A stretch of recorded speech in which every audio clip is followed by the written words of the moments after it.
In the labor market, a broad set of indicators suggests that conditions have returned to about where they stood on the eve of the pandemic, strong but not overheated. The unemployment rate has moved higher, but was still low. Was still at a low level of 4.1% in June. Payroll gains averaged 222,000 per month in the first half of the year. Strong job creation over the past couple of years has been accompanied by an increase in the supply of workers, reflecting increases in labor force participation among individuals aged 25 to 54, so-called workers in their prime working years, and a strong pace of immigration. As a result, the jobs-to-workers gap is well down from its peak and now stands just a bit above its 2019 pre-pandemic level. Nominal wage growth has eased over the past year. The strong labor market has helped narrow long-standing disparities in employment and earnings across demographic groups. Inflation has eased notably over the past couple of years, but remains above the Federal Open Market Committee's longer-run goal of 2%. Total personal consumption expenditures prices rose 2.6% over the 12 months ending in May. Core PCE prices, which exclude the volatile food and energy categories, also increased 2.6%. After a lack of progress toward our 2% inflation objective in the early part of this year, the most recent monthly readings have shown modest further progress. Cantinflas acaba de admitir en el día de hoy que la economía está entrando en contracción, tal y como se los he venido comentando. Los datos no dicen mentira. Ya también dijo que mantener los intereses altos a los niveles que se encuentra puede poner en riesgo el crecimiento económico. Hoy Cantinflas tuvo una aparición en el Comité Bancario del Senado, donde varios políticos le hicieron muchas preguntas acerca del tema de la economía, la inflación, el desempleo, el mercado financiero y demás. Y nada, otro show mediático, los políticos precisamente, bueno, algunos de ellos, no todos, pero vi en toda la entrevista diciendo que, bueno, por culpa de las corporaciones que son muy greedy, son muy ambiciosas, cobrándole altos precios a los consumidores, que no es mentira, eso es cierto, y demás. Ahora, al final la gran culpa ellos se la continúan poniendo al consumidor, que por culpa nuestra la inflación subió. Pero bueno, no escuché en todo ese show mediático, en todo ese circo político, nadie hizo una pregunta, y mucho menos los políticos admitieron que ellos tienen que recortar el gasto, el mal gasto de dinero, que ellos tienen que recortar de pagar todos los beneficios a los ilegales que han entrado por la frontera, del dinero que le envían a Ucrania, que no hay una contabilidad de ese dinero, del que le envían a Israel, etcétera, etcétera, etcétera. La lista es grande, los déficits, el mal gasto del gobierno, pero no se preocupen. La culpa es nuestra, nosotros los consumidores, porque somos muy ambiciosos y queremos tener mejores cosas, mejores trabajos, mejores negocios, mejores casas, mejores carros, y producto de eso nosotros creamos la inflación. No que ellos han imprimido trillones de dólares incrementando los déficits y el mal gasto del gobierno.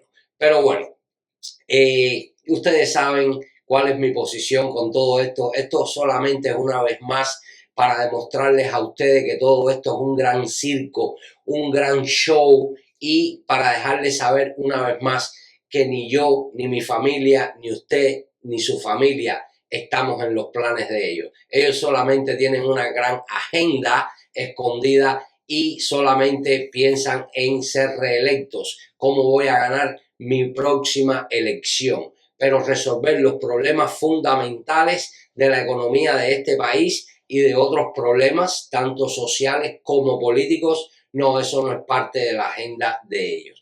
Pero bueno, eso fue lo que sucedió hoy, y algo que él nos dejó caer fue que muy pronto ya vienen los recortes de intereses. Como yo les he venido diciendo, ellos no van a poder mantener estos altos intereses por mucho más tiempo, ya que, bueno, como les había prometido en esta segunda parte del programa, que hoy les voy a hablar nuevamente de los bancos. la cosa está explosiva con el tema de los bancos, que eso no se habla, no lo dicen los medios, no explican, por supuesto, porque ellos no quieren crearle el pánico a las personas, pero no les están diciendo la verdad al pueblo y eso puede tener graves consecuencias en el sistema bancario y financiero. Pero sin embargo, nada, ellos se concentran en los pequeños detalles.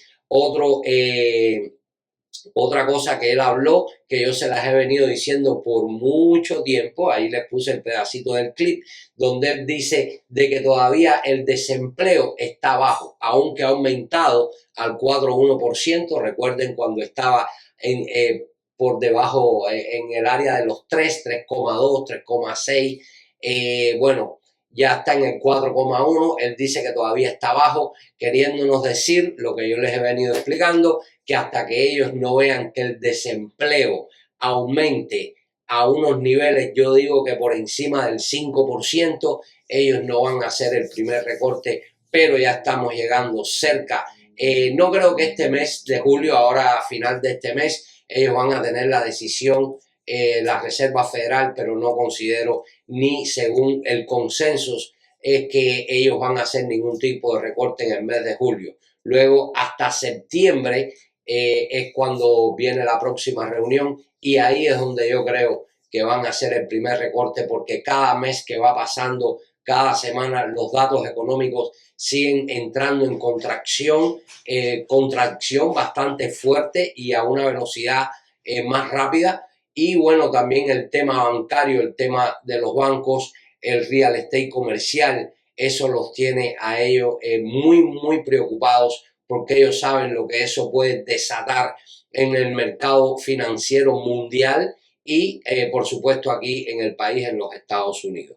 Pues nada, otro show por parte de la Reserva Federal, de los políticos, nada que ya nosotros no hemos comentado, más bien ellos ya están hablando lo que ya nosotros hemos venido prediciendo en nuestros programas, de que ellos quieren ver el desempleo aumentar. Hablaron también del tema de la inflación, que ellos dicen que a pesar de que ha tenido un gran progreso la inflación, que ha estado bajando, pero que todavía estamos a niveles altos. Y bueno, ustedes saben, yo quisiera saber, ustedes, déjenmelo en los comentarios, se lo he dicho varias veces, que alguien me escriba y me diga en qué área de su vida la inflación le ha bajado, dónde le han recortado sus costos, su costo de vida, pues no existe. Eso lo sabemos todos. Como ya les digo, esto todo es un show mediático. Ellos quieren mantener la calma al pueblo para que las personas, para no crear el pánico, y sobre todo en los mercados, nada, es más de lo mismo. Y bueno, nada, espero que este comienzo de semana le estén pasando bien, que todos sus planes se les estén cumpliendo. Espero que estén pasando buenas vacaciones aquellos que tienen los niños en las casas, que este tiempo de verano, como está el tema de la inflación, muchas familias, he escuchado a varias madres decir, bueno, no sé, porque ahora este verano, con lo que comen estos muchachos, lo cara que está la comida, bla. Bueno, me imagino que debe ser algo bastante funny, ¿no? Pero bueno, esta noche les voy a hablar del tema de los bancos, algo que yo les vine tocando hace alrededor de 5 meses atrás, que le hablé del tema de los bancos, del sector de real estate comercial, que está en gravísimos problemas, y hay nueva información con el tema de los bancos que tenemos que prestarle mucha atención, porque esto puede desatar un efecto dominó a una velocidad rápida y podemos entrar en una desaceleración económica mucho más profunda. Pues quédese en sintonía, que vamos para allá. Bueno, para comenzar con este tema de los bancos, les traigo un artículo de un reportero del New York Times que recibió información de un insider, una persona bien informada dentro del sistema bancario, con el tema de los préstamos comerciales, de todo lo que son edificios, todo lo que son préstamos comerciales edificios de oficinas, moles, etcétera, y donde este señor le informa a este reportero lo que en realidad está sucediendo por detrás del telón, como muchos bancos grandes de Wall Street están deshaciéndose de muchos de esos préstamos silenciosamente con grandes pérdidas, deshaciéndose de esa cartera de préstamos malos para reducir el impacto de las pérdidas que están teniendo. Y esto, este señor nos explica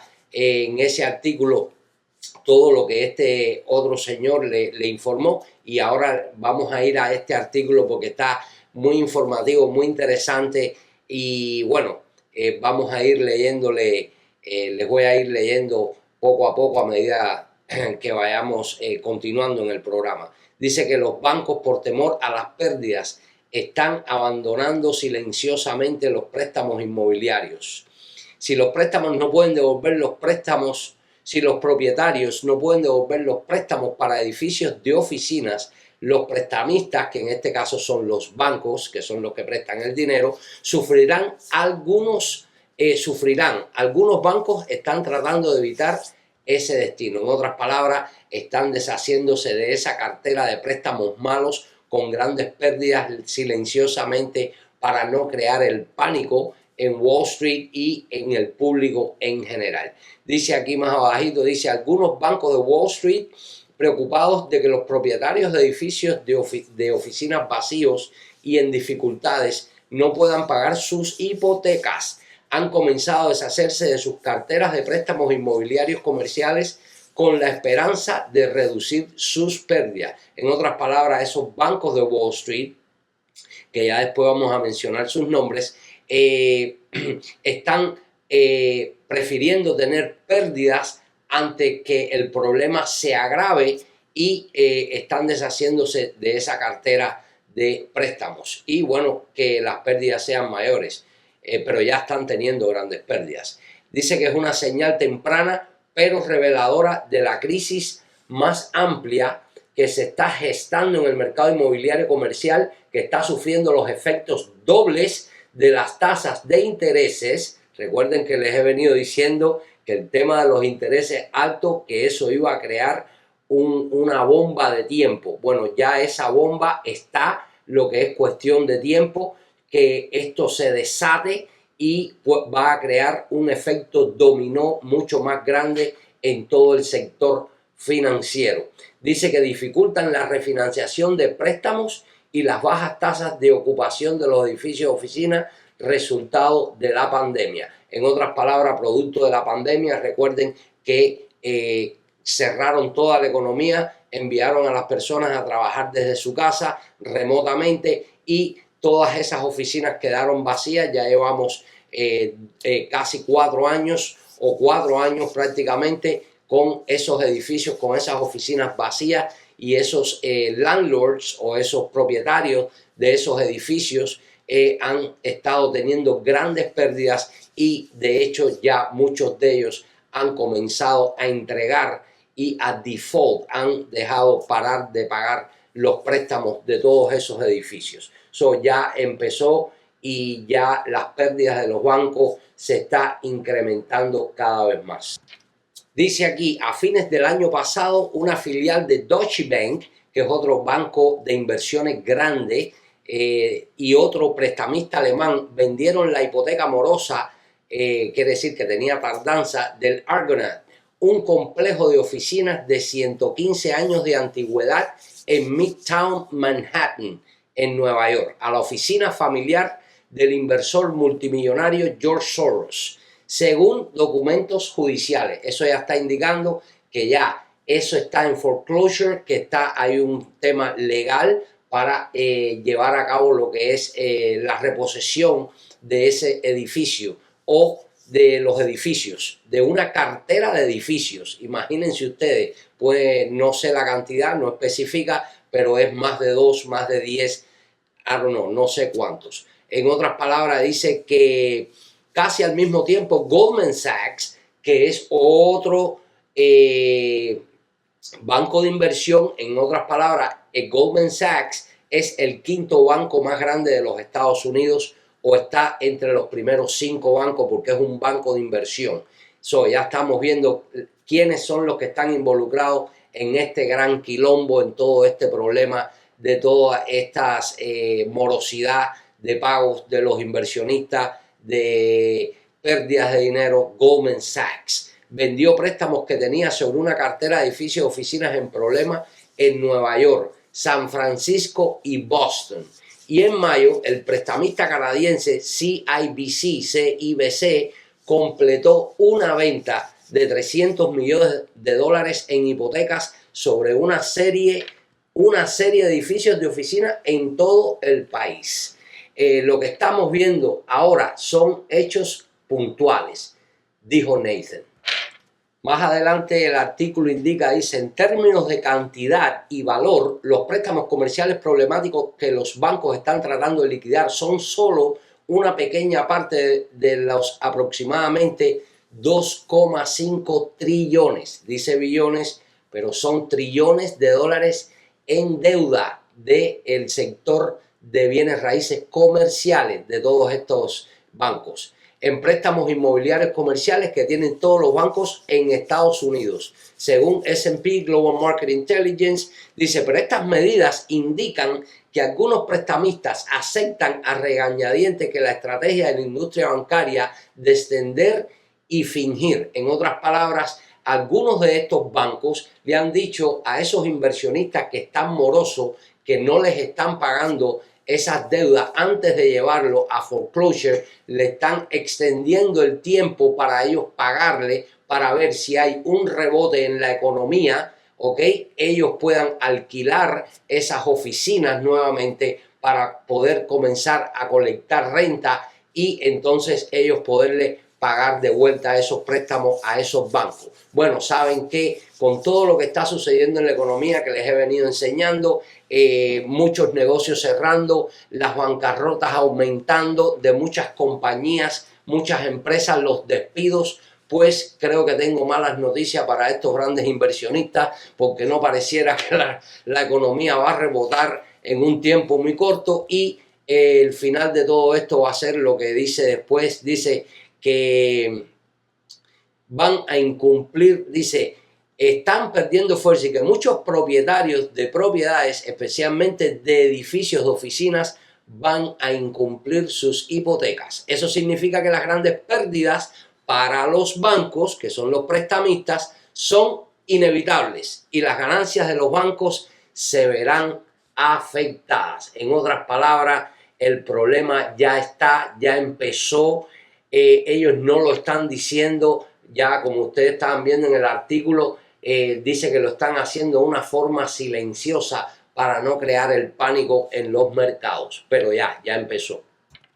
Dice también, los bancos saben que tienen demasiados préstamos en sus libros, dijo Jay Neveloff, quien dirige la práctica legal inmobiliaria en Kramer Levin. Kramer Levin es una firma de abogados que es la que está representando a estos bancos para ellos poder tratar de colectar la deuda, hacer los foreclosure o vender las propiedades con descuento, en otras palabras, de que se vendan la cartera de todos esos malos préstamos. Quiere decir que esta información, este insider, es una persona que está dentro de la compañía, de la firma de abogados que está llevando a cabo todo el proceso legal en cuanto a todos estos préstamos, los bancos, etcétera, etcétera. Dice el señor Neveloff, dijo que los bancos estaban empezando a tantear el terreno para ver qué tipo de descuento sería necesario para atraer a los inversores a comprar lo peor del lote. Dice también, dijo este señor, que los bancos están recurriendo a un grupo selecto de corredores, en otras palabras, están yendo a compañías de real estate escogidas de su mera confianza y les dicen, no quiero que esto se haga público, dijo Neveloff. En otras palabras, ellos están tratando de hacer todo esto silenciosamente, como les estaba diciendo, para no crear el pánico en los mercados, no crear una desestabilización en el sistema financiero, porque eso automáticamente, si esto se comienza a tomar mucho más tracción y empieza a tomar mucho más cobertura por parte de los medios, automáticamente ustedes pueden esperar que el mercado de valores ese día se desploma, porque esto es un problema monumental, pero ni los medios, ni los políticos, ni la Reserva Federal nos están diciendo la verdad. Por aquí viene un detalle muy importante del cual yo les he venido hablando de hace mucho tiempo, acerca de esto de los bancos regionales y los bancos comunitarios, que son los bancos más pequeños, los que tienen menos cantidad de liquidez y de menos cantidad de activos para comparado a los bancos más grandes, como decir Chase, Bank of America, etcétera. Bueno, dice que según S&P Global Market Intelligence, los bancos regionales y comunitarios, aquellos con 100 millones de dólares en activos o menos, representan casi 2/3, que eso es bastante, 2/3 de los préstamos inmobiliarios comerciales en los balances bancarios. Y muchos de esos préstamos están en manos de bancos comunitarios que tienen menos de 10 millones de dólares en activos y carecen de los flujos de ingresos diversificados de bancos mucho más grandes. En otras palabras, mis amigos, esto es un tema muy importante. Por ejemplo, si usted tiene cuenta en bancos pequeños o bancos comunitarios o bancos regionales, que no sea, por ejemplo, ya los bancos grandes, que los bancos grandes, ya les dije que hay los 5 más grandes: Chase, Bank of America, Citigroup, Wells Fargo y Goldman Sachs. Esos son los 5 bancos más grandes que hay actualmente en los Estados Unidos. Bueno, fuera de eso, todos los demás bancos pequeños, regionales y comunitarios son los más expuestos a estos tipos de préstamos. Quiere decir que muchos bancos pequeños van a tener que cerrar. Si usted tiene cuenta en bancos de esa escala, pues tenga mucho cuidado, verifique cómo están los balance sheets del banco, cómo están financieramente posicionado ese banco, y si usted lo cree conveniente, pues va a tener que cambiar de lugar, de donde tener su dinero, porque cuando esta bomba explote, créanme que no va a ser funny. Y más adelante en el programa le voy a enseñar otras informaciones para que usted vea cuál pudiera ser la consecuencia si esto no se resuelve pronto, o si esto toma más tracción, cuáles serían las consecuencias para nosotros, los depositantes en las cuentas de esos bancos. Ok, aquí dice también que el año pasado Columbia Property, un fideicomiso de inversión inmobiliaria, en otras palabras, una compañía de inversión de real estate comercial, incumplió el pago de un préstamo de 1.700 millones de dólares, en otras palabras, 1,7 billones de dólares, concertado por Goldman Sachs, Citigroup y Deutsche Bank. El préstamo, ya estamos hablando de 3 bancos grandes, de los grandes. El préstamo estaba respaldado por 7 edificios de oficinas en Nueva York, San Francisco y Boston. Y los 3 bancos habían conservado algunas partes de ese préstamo en sus libros. Bueno, aquí en la última parte del reporte, el señor Hamilton dice: lo que he visto es que las cucarachas están empezando a salir, dijo Hamilton. El público en general no tiene idea de la gravedad del problema. Bueno, este es otro artículo del New York Times, de otro insider, que fue otra persona que trabaja en otra firma de abogados que están también involucrados con el tema de los préstamos comerciales de real estate, de varios inversionistas y varios bancos. Y el artículo dice que las pérdidas en los edificios de oficinas comienzan a acumularse y se esperan más daño. Entonces, este artículo está un poco más corto, ¿no? Dice: las repercusiones podrían extenderse, dice este señor que trabaja en la firma de abogados, extenderse mucho más allá de los propietarios de estos edificios y sus prestamistas. Ojo con esto que viene ahora. Una caída sostenida del valor de los inmuebles comerciales podría minar los ingresos por impuestos a la propiedad de los que dependen ciudades como Nueva York y San Francisco para pagar salarios y brindar servicios públicos. Esto es muy importante y aquí estamos viendo el primer efecto de la magnitud. Si esto ocurre y se va fuera de control, lo que va a ocurrir, uno de los impactos inmediatos va a ser que muchas municipalidades de varios estados donde están ubicados todos estos high rises o estos rascacielos, que son estos edificios altos, perdón, que tienen muchas oficinas, pues si se van a la quiebra, las pérdidas van a ser monumentales. Por supuesto, los valores de esos edificios se están vendiendo o se van a vender con precios con mucho descuento. Quiere decir que el valor de esas propiedades, esos activos, va a bajar y por supuesto a la hora de las municipalidades colectar los impuestos. De hecho, ahora mismo cuando están en todo este tema, pues debe haber hasta morosidad en cuanto a lo que es los pagos de los impuestos y demás. Pero bueno, al final todo esto puede crear un problema más grave y si las municipalidades no colectan sus impuestos, ya usted está viendo cuáles son las causas, no va a haber dinero en esos lugares para pagar los salarios, las pensiones de las personas que se han retirado, que trabajaban para la ciudad, para limpiar las calles, recoger la basura, la policía, la lista es grande. Quiere decir que esto es un problema más grande de lo que las personas se imaginan y esto pues puede exacerbarse si esto no se soluciona lo antes posible. Dice que los edificios de oficinas vacíos o casi vacíos también perjudican a los restaurantes y otros negocios que prestaban servicio a las empresas y trabajadores que ocupaban esos espacios.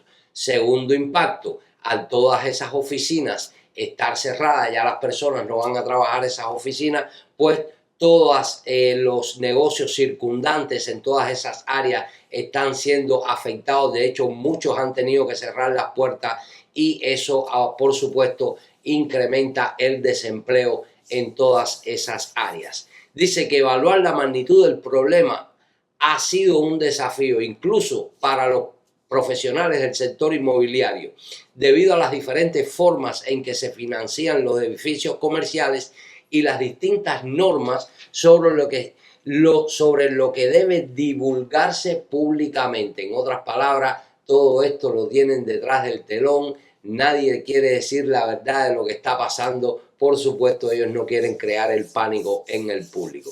Dice Joe Renison, escribe sobre los mercados financieros, un tema que abarca de la crónica de los caprichos, En otras palabras, mis amigos, esto es un problema más grande de lo que ustedes imaginan y de lo que nos están tratando de vender, de que todo está nice and dandy, todo está beautiful, color de rosa.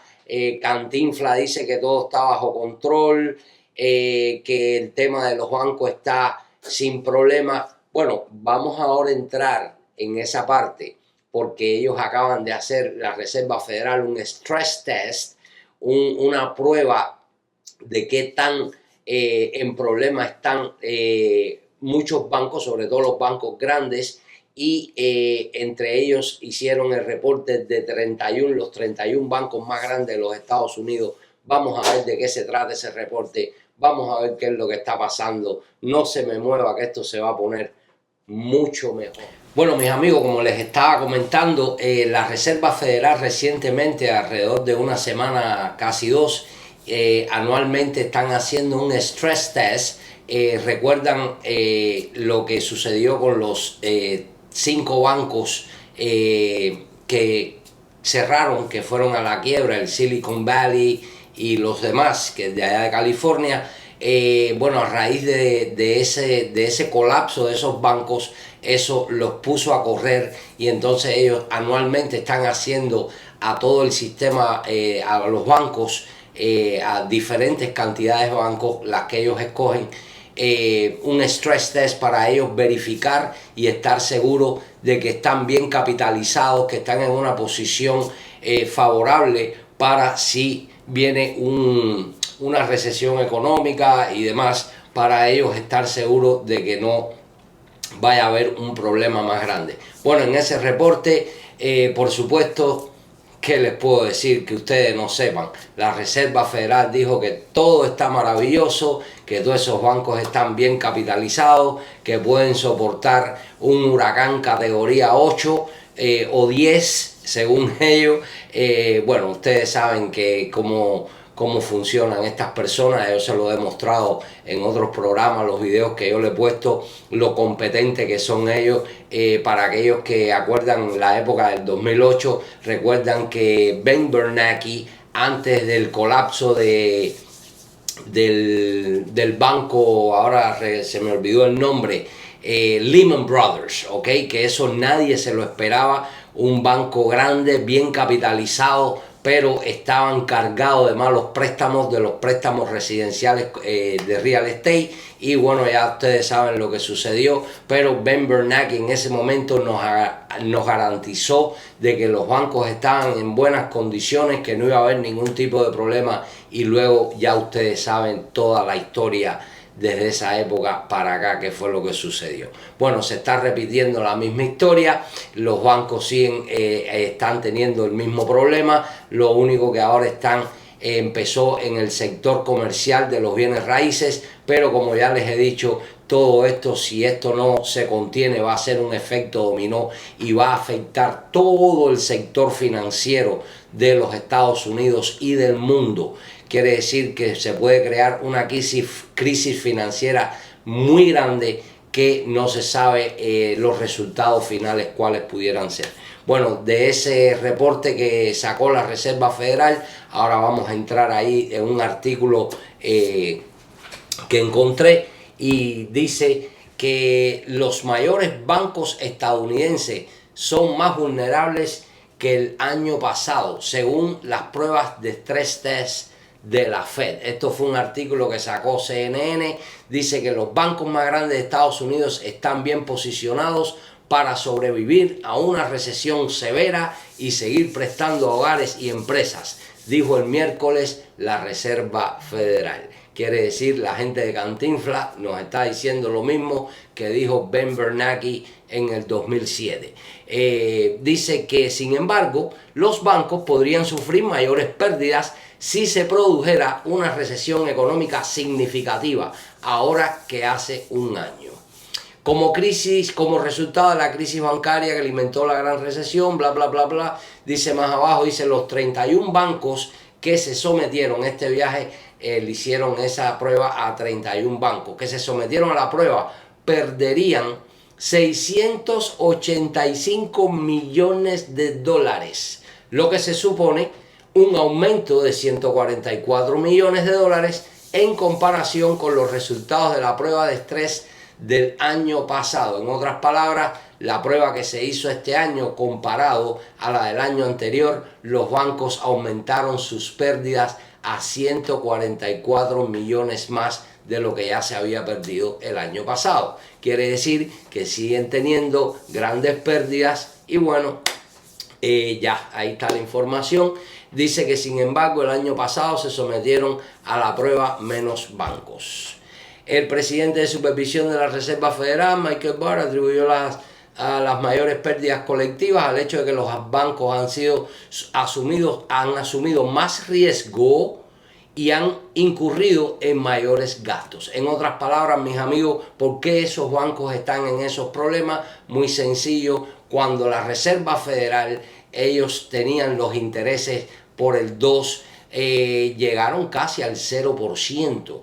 O un 1%. Entonces, cuando los intereses estuvieron muy bajos, que los tuvieron así por mucho tiempo, todos estos bancos incurrieron utilizando el dinero de los depositantes, de su dinerito que usted deposita semanal, usted, los negocios, las compañías, y entonces ese dinero ellos lo comenzaron a invertir en activos de alto riesgo, incluyendo estos préstamos de comerciales de real estate, comprando bonos del tesoro, etcétera. Fue una cartera de inversión diversificada de sus portafolios. Pero ¿qué sucedió? Cuando la inflación se disparó, ellos tuvieron que comenzar a subir los intereses hasta donde los tenemos hoy, y automáticamente esos bancos ya el costo de su inversión a la hora de pagar la deuda les comenzó a costar mucho más, pero la cantidad de depósitos que estaban recibiendo para ellos continuar con la misma Ponzi Scheme, porque todo esto es un Ponzi Scheme, se los he venido diciendo, el sistema bancario es un Ponzi Scheme, es una estafa. Ellos utilizan el dinero de nosotros y entonces ellos lo reinvierten, pero sin embargo, por el dinero que todavía tú tienes en el banco, supuestamente en números, ¿ok? Primero, ellos no tienen ese dinero. Recuerden que esto es un sistema basado en deudas, todo es por papeles, todo es ficticio, pero entonces el dinero que supuestamente usted cree que usted tiene en el banco, ellos no te quieren dar ni tan siquiera un 1% de interés por tu dinero. Quiere decir que son ladrones a mano sueltas y bueno, ahora están recibiendo de su propia medicina. Y entonces, nada, al final de la historia, siempre nosotros los contribuyentes somos los más afectados. Pero bueno, vamos a continuar, que hay más información. Ok, dice aquí que el vicepresidente de supervisión de la Reserva Federal, Michael Barr, que es uno de los Feds, que es el que está encargado de llevar esta parte del stress test de los bancos, atribuyó las mayores pérdidas colectivas al hecho de que los bancos han asumido más riesgo, como les estaba diciendo, y han incurrido en mayores gastos. Mayores gastos quiere decir, producto de la inflación, han subido el costo de los seguros, servir la deuda, producto de los intereses altos, le está costando más, etcétera. Quiere decir que están teniendo menos retorno, menos ganancia por su inversión, por eso están teniendo estas pérdidas monumentales. Eso sin contar que vino la pandemia, la economía se trancó y entonces ahora todos esos préstamos comerciales que ellos dieron, esos inversionistas están dejando de pagar todos esos edificios y están metidos en tremendísimos problemas. Dice que el entorno de tasas de interés más altas en lo que encontramos actualmente ha hecho que sea más riesgoso y más costoso para los bancos otorgar préstamos, lo que puede reducir su rentabilidad. Esto yo se los había comentado anteriormente en otro programa, hace 5 meses, que si esto continúa, los bancos van a dar menos cantidad de préstamos, porque ya ellos están perdiendo dinero con los que tienen, no tienen la capacidad ni el capital para ellos dar nuevos préstamos. Si no se emiten nuevos préstamos, quiere decir que no se emiten nuevas deudas. Si no se emiten nuevas deudas, pues la actividad económica comienza a contraerse, porque entonces los negocios no pueden adquirir préstamos para ellos incrementar su negocio o expandirlo, crear más empleo, y esto efecto dominó, es una bola de nieve que empieza así de pequeñita y empieza a agrandarse, y entonces ya es lo que estamos viendo en la economía se está contrayendo, ya ahora nadie tiene dinero para pagar esos préstamos, y bueno, el sistema financiero está entrando en una gran recesión que esperemos, creamos en Dios que esto se solucione, porque los impactos van a ser muy fuertes para muchísimas personas. Dice que un aspecto que afectó más a los bancos en comparación con el año pasado, ojo con esto, es la deuda de tarjetas de crédito. Yo se los he venido comentando, les he mostrado las gráficas a mis amigos, la delincuencia que hay en los pagos de tarjetas de crédito. Y recuerden, aquellos que han seguido esos videos míos, yo les dije que eso iba a traerle muchísimos problemas a los bancos, y ya se está viendo. Quiere decir, aquí no es que yo tenga la bola de cristal, pero el sentido común te indica que mayores intereses hay más problemas. ¿Por qué? Porque esto es un sistema que está creado basado en deudas.